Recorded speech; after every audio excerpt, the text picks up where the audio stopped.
जय हिंद प्यारे साथियों, बहुत बहुत स्वागत करता हूं आप लोगों को अपने चैनल वैकेंसी पॉइंट पर। दोस्तों आपको बता दें कि सीआरपीएफ हेड कांस्टेबल मिनिस्टेरियल के लेकर आज जो मैं आपको बताने आया हूं, दोस्तों ये चीज़ मैंने खुद ऑब्जर्व किया है कि क्या के लेवल रहा था और कितना टफ एग्ज़ाम आ रहा है कि इतना लेंदी टाइप का क्वेश्चन बनाया जा रहा है। देखिए हिंदी वगैरह तो आप मान सकते हैं कि हिंदी पढ़कर आप आंसर दे देंगे, लेकिन फिर भी आपको सोचने पर मजबूर होना पड़ेगा। ऐसे ऐसे पैराग्राफ्स आ रहे हैं या मतलब जो गद्यांश और पद्यांश टाइप के जो क्वेश्चन 5 क्वेश्चन आपसे पूछा जाता है, उसको आपसे ऐसा पूछा जा रहा है ना कि उसको भी आपको पढ़ने में कम से कम, अगर आप उसके 5 क्वेश्चन दे रहे हैं तो उसमें आपके 10 मिनट तो 100% लग जाने हैं। मतलब हर टाइप से आपको इतना घेरा जा रहा है ना कि आप 90 मिनट में किसी भी स्थिति में आप 45 से 50 प्रश्न नहीं पार कर पाएंगे। अगर आप सही करने की कोशिश करते हैं तो, अगर आप तुक्केबाजी करेंगे तब तो फिर आप तब भी आप 87, सोचो कि मैंने जो मेरा टोटल अटेम्प्ट था वो 87 क्वेश्चन था।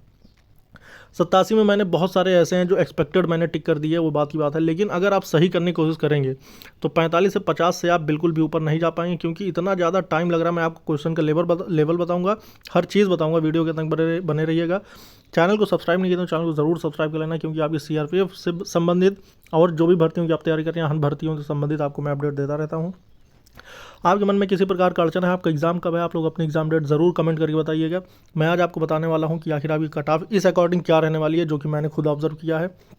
और जो ऑनलाइन कोचिंग वाले जो बता रहे हैं लेवल क्या है, लेवल क्या है, लेवल क्या है, डेली जो एनालिसिस आ रही है, मैं आपको अगर हकीकत बताऊं, इस एनालिसिस से 1% अगर बताऊं, 1% की अगर एक आध क्वेश्चन का मुझे बेनिफिट मिला हुआ हो इस एनालिसिस से, जो भी हो रहा है, इससे कोई भी हर दिन का सिलेबस, हर दिन के क्वेश्चंस इतने डिफरेंट हैं कि अगर आप आज का एनालिसिस करते हैं तो आपको कल क्वेश्चन बिल्कुल अलग मिलने वाला। ना कोई वैसा डेटा मिलेगा, ना वैसे कोई चीज़, कुछ भी ऐसा कुछ है ही नहीं दोस्तों, आप ये मान लीजिए।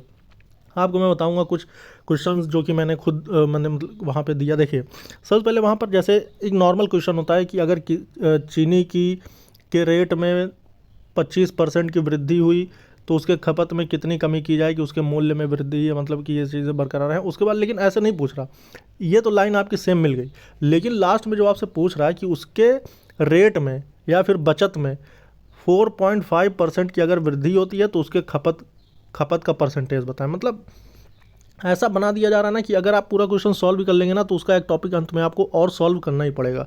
कोई भी मैथ क्वेश्चन 3 से 4 मिनट से पहले आप सॉल्व नहीं कर पाएंगे, यही हकीकत है। और उसके बाद आपको बता दें, जो कह रहे थे कि डायरेक्ट फार्मूला बेस्ड क्वेश्चन आ रहा है कि जो कि आपके मेंसुरेशन वाला, मेंसुरेशन में कह रहे थे डायरेक्ट फार्मूला बेस, मतलब जो भी आपको फार्मूला अगर हैं, जैसे कि शंकु का आयतन है 1/3 पाई आर स्क्वायर एच, अगर इसका मतलब यह है कि अगर आपने शंकु के आयतन पे ये फार्मूला लगा के आपको यहाँ पर त्रिज्या दे दिया, हाइट दे दिया, अगर ऐसा कुछ है तो आप सॉल्व कर लीजिए। लेकिन आपको बताएं तो ऐसे टिपिकल क्वेश्चन आ रहे हैं कि आप एक फॉर्मूले से तो किसी कीमत पर नहीं सॉल्व कर सकते, ये बात आप मान लीजिएगा। क्योंकि शंकु का एक क्वेश्चन था कि शंकु का तो दिया ही था, लेकिन उसमें ऐसे घुमा के पूछ रहा था कि आपको पहले ये निकालना होगा, उसके बाद उसके क्षेत्रफल, तो पता नहीं क्या दुनिया भर की चीज़ें ऐसी, बहुत सारे, मतलब बहुत ही टफ क्वेश्चन। और आपको बताएं करंट अफेयर का वेटेज सबसे ज़्यादा रहा था। 25 क्वेश्चन में अगर देखें तो 10 क्वेश्चन आपके करंट अफेयर। हाँ ये है कि करंट अफेयर बहुत ज़्यादा पुराना नहीं पूछ रहा है। करंट अफेयर आपका जनवरी पूछ रहा था, दिसंबर 23 का पूछ रहा था, और लेकिन कुछ 2021 के भी पूछ रहे थे। सोचिए 2021 का 1-2 क्वेश्चन मैंने देखा। उसके बाद इतिहास के 1-2 क्वेश्चन देखने को मिले थे। हर एक टाइप से, मतलब जो भी चीज़ें थी, ये आप मान लीजिएगा कि सब आसान में तो थी ही नहीं। कुछ लोग कहेंगे अच्छा इजी और टफ वाली शिफ्ट का मसला होगा। दोस्तों इजी, मॉडरेट, टफ, ये सब चीज़ें तो फिलहाल अगर मैं देखूं तो ये सब मामला नहीं है।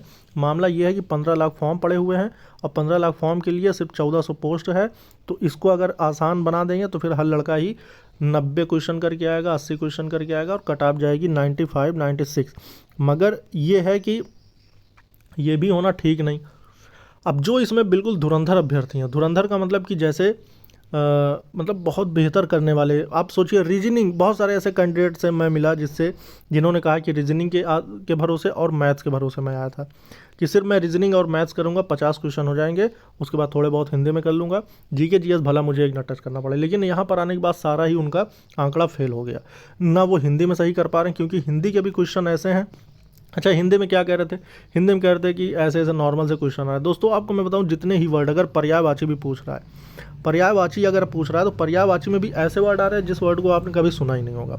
अगर किसी का विलोम भी पूछ रहा है तो विलोम में ऐसे वर्ड दे रहे हैं जिसको आपने कभी सुना ही नहीं होगा। तो ऐसी चीज़ें जब आ रही थी तो आप बिल्कुल भी करने में असमर्थ हो जाएंगे। आप सोचिए रीजनिंग के क्वेश्चन, रीजनिंग में अगर आप सोचिए रीजनिंग में क्या दे सकता है, अगर सोचिए कि एनोलॉजी वाला टाइप का जो क्वेश्चन, जैसे कि RVS का संबंध TVN से है, तो LUT का संबंध किससे होगा, ऐसे टाइप से नहीं आ रहा था। देखिए उसमें क्या क्वेश्चन आ रहा था, LVS 19 दे दिया, फिर TOM 14 दे दिया, ऐसे टाइप से। मतलब इसका जो रिलेशन अगर आप इससे ढूंढेंगे तो बिल्कुल मैच नहीं कर रहा था, इसका रिलेशन इसमें ढूंढेंगे कि बिल्कुल नहीं मैच कर रहा था। ऐसे टाइप के 3 से 4 क्वेश्चन देखे गए। अब 3 से 4 क्वेश्चन थे तो मैंने एक पर बहुत ज़्यादा समय दे दिया, मतलब लगभग 5 मिनट, कि अगर इसमें कोई रिलेशन दिख जाए तो मैं 4-5 क्वेश्चन सॉल्व कर लूँगा एक बार में। लेकिन मैं आपको बताऊं दोस्तों कि कोई भी रिलेशन नहीं दिख रहा था, ना घटाने, ना गुणा, ना भाग, ना किसी प्रकार से कुछ भी रिलेशन था ही नहीं उसमें। पता नहीं क्या लॉजिक वो लोग लगा के ये क्वेश्चन दे दिए। 5 लगभग 4 क्वेश्चन ऐसे आए थे, तो एक क्वेश्चन पर मैंने टाइम दिया कि अगर एक सॉल्व होगा तो फिर मैं और आसानी से सॉल्व कर लूँगा, लेकिन ऐसा पॉसिबल हो ही नहीं पाया। वो 4 के चारों रह गए, मुझसे सॉल्व ही नहीं हुए। अब उसके बाद कुछ और ऐसे क्वेश्चन, मतलब ये आप मान लीजिए कि लेवल, जो अगर बात करें लेवल बहुत ही टफ था। आप ये मान लीजिए कि ऐसा लेवल तो CPO के एग्ज़ाम में नहीं आता जो SSC का एग्ज़ाम होता है।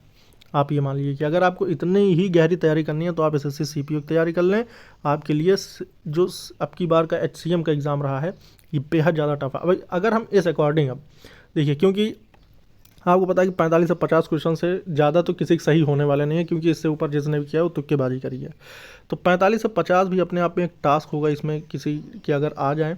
लेकिन अगर बात करें तो कट ऑफ क्या रहेगी, और देखिए आपको मैं बता दूं कि ऑनलाइन कोचिंग से तो अब मेरा भरोसा फ़िलहाल तो उठता जा रहा है। क्योंकि अगर इस अकॉर्डिंग देखें कि अगर ऑनलाइन कोचिंग के आधार पर कोई इस एग्ज़ाम में अपना कुछ पैंतरा सॉल्व आजमा सकता है, तो बिना किताबी भाषा पढ़े आप वहाँ पर कुछ नहीं कर पाएंगे, ये भी आप मान लीजिए।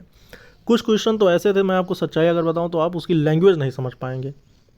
आप ये समझ लीजिए लैंग्वेज नहीं समझ पाएंगे, ऐसे ऐसे क्वेश्चन आ रहे थे। तो आप ये मान लीजिएगा कि देखिए, अगर मैं बात करूं कट ऑफ की, जो भी अभ्यर्थी ऐसे हैं जो कि सच में 50 प्लस सही किए हैं या फिर 50 क्वेश्चन सही किए हैं, तो आप ये ना देखिए कि 100 क्वेश्चन है तो उसमें 50 की कोई वैल्यू नहीं है।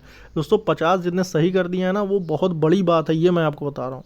आप इसमें आसान और टफ पे ना जाइए। जो भी क्वेश्चन एनालिसिस किए जाते हैं बहुत आसान से क्वेश्चन जो याद हो जाते हैं, जैसे अकबर का राज्याभिषेक, एक क्वेश्चन मेरे अकॉर्डिंग तो ये सबसे आसान क्वेश्चन आया था, अकबर का राज्याभिषेक। इसके अलावा और कोई भी क्वेश्चन GK GS में नहीं था जो कि आसान सा रहा हो। तो जो भी अभ्यर्थी अगर 26 फरवरी के शिफ्ट में मेरा तो फर्स्ट शिफ्ट ही था, तो जो भी इस शिफ्ट में रहे होंगे उन सबको ये बात पता होगी कि कितना क्या लेवल रहा था। तो आप सभी अभ्यर्थियों के लिए मैं जो एनालिसिस आज लेकर आया हूँ दोस्तों, ये बिल्कुल सही एनालिसिस है। आज भी मेरे बहुत सारे मित्र एग्ज़ाम दे रहे हैं और कल भी एग्ज़ाम्स हैं, तो इन सभी एनालिसिस को आप लोग देखने के लिए चैनल को ज़रूर सब्सक्राइब करें, और आपको मैं सही चीज़ें देने आऊँगा। और जो ये क्वेश्चंस हैं वो मैंने लिख रखा है, उसको मैं अपने टेलीग्राम पे शेयर कर दूंगा। टेलीग्राम का लिंक आपको डिस्क्रिप्शन बॉक्स में मिल जाएगा। आप लोग डिस्क्रिप्शन बॉक्स में जाकर मेरे लिंक पर क्लिक करें टेलीग्राम का, और उसको ज्वाइन कर लें ताकि मैं सारे क्वेश्चन आपको सेंड कर सकूँ। और आपका जो ये कट ऑफ वाला जो एनालिसिस है इसको भी मैं जल्दी लेकर आऊँगा। फिलहाल तो मैं आपको बता दूँ कि अगर कोई 50 क्वेश्चन कर पा रहा है तो वो अपने आप में सेफ़ है, वो बिल्कुल भी घबराया नहीं। उसका चयन हो सकता है, मतलब यह है कि उसको टाइपिंग में तो 100% बुलाया जाएगा। हाँ, फाइनल चयनित, क्योंकि 1500 ही सीट है और अभ्यर्थी बहुत ज़्यादा हैं, 1400 सीट, तो वो एक अलग बात की बात है, लेकिन वो टाइपिंग में ज़रूर बुलाया जाएगा। वैसे भी टाइपिंग के लिए एक मानक पहले निर्धारित कर दिया गया है। हर तरह की अपडेट के लिए आप लोग चैनल को ज़रूर सब्सक्राइब करें। इस वीडियो में थे दोस्तों, जय हिंद, जय भारत।